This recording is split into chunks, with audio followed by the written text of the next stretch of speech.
Hello दोस्तों, मैं आप सभी का एक बार फिर स्वागत करता हूं आपके अपने चैनल बी यूनिक पे। Are not the selling doctors, engineer, programmer. एक कैंडिडेट जो इंटरव्यू देने आया है वो अपनी स्किल सेल करता है, जबकि इंटरव्यूअर अपनी कंपनी। एक नेता अपनी स्पीच तैयार करता है वोट लेने के लिए।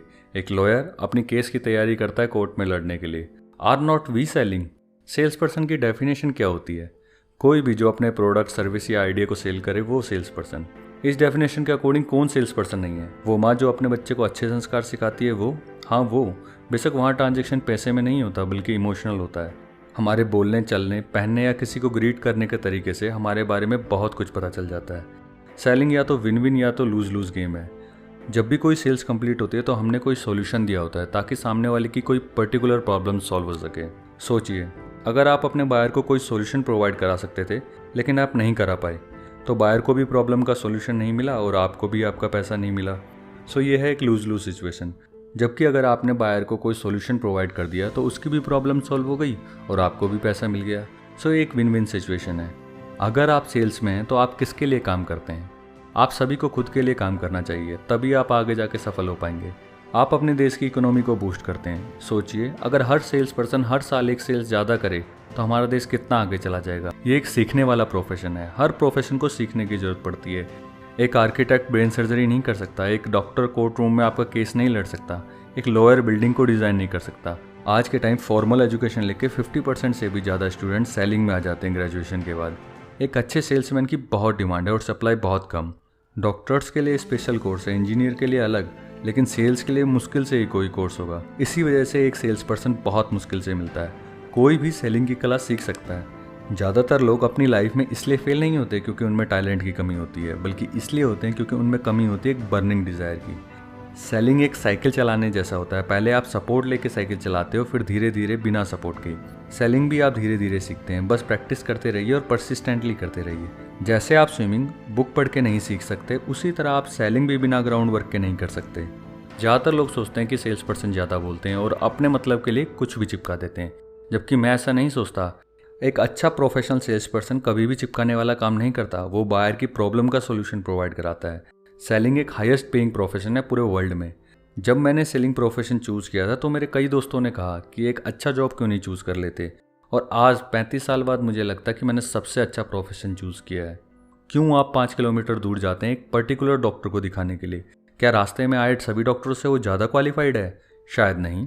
क्यों आप अपनी बाइक या कार दिखाने 3 किलोमीटर दूर जाते हैं उस पर्टिकुलर मैकेनिक के पास? क्या वो सबसे ज़्यादा क्वालिफाइड है? शायद नहीं। कुछ होता है जो आपको कहता है कि ये बंदा सही है, और यही कुछ फैक्टर एक्स होता है। एक्स फैक्टर जो आपको ये बताता है कि ये बंदा जेन्युइन है।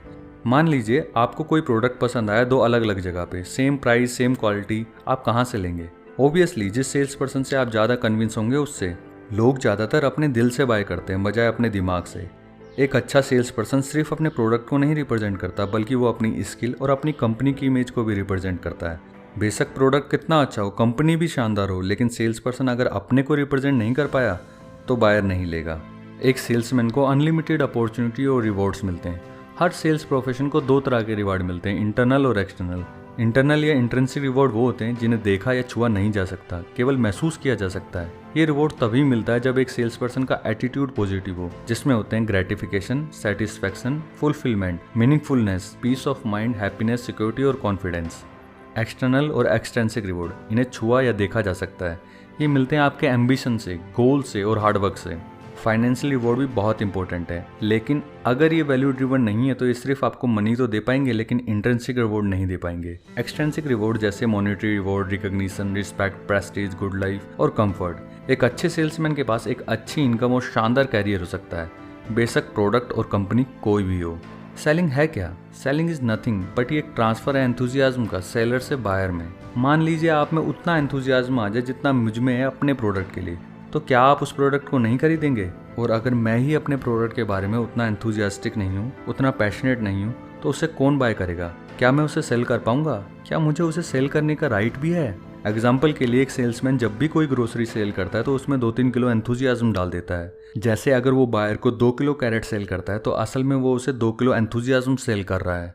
जब भी कोई कुछ भी बाय करता है तो उसमें सेल्स पर्सन को 200% एंथुजियाज्म डाल देना चाहिए। इससे पता चलता है सेल्स पर्सन को अपने प्रोडक्ट पे बहुत स्ट्रॉन्ग विश्वास है। जैसे अगर सेम प्रोडक्ट की सेलर को ज़रूरत है तो उसे वो बाय करे, अगर नहीं तो उसे वो प्रोडक्ट किसी को सेल नहीं करना चाहिए।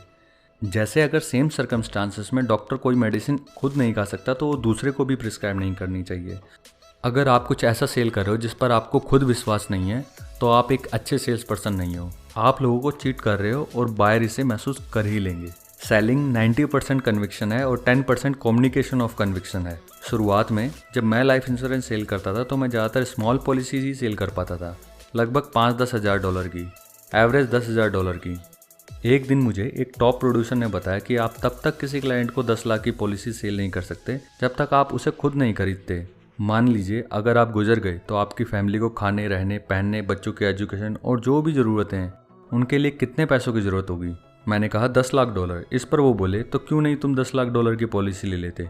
अगर वो पॉलिसी तुम ले नहीं सकते तो किसी को सेल भी नहीं कर पाओगे क्योंकि कन्विक्शन नहीं ला पाओगे।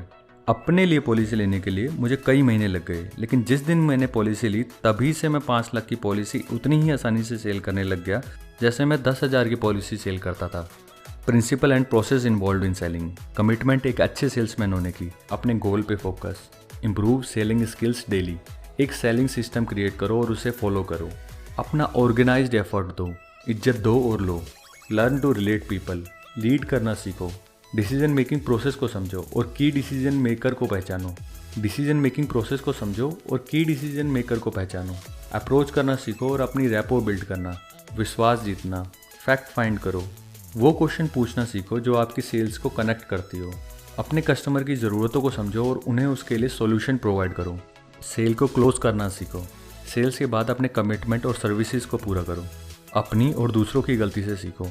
हमेशा पॉजिटिव माइंडसेट रखो और रिजेक्शन को हैंडल करना सीखो।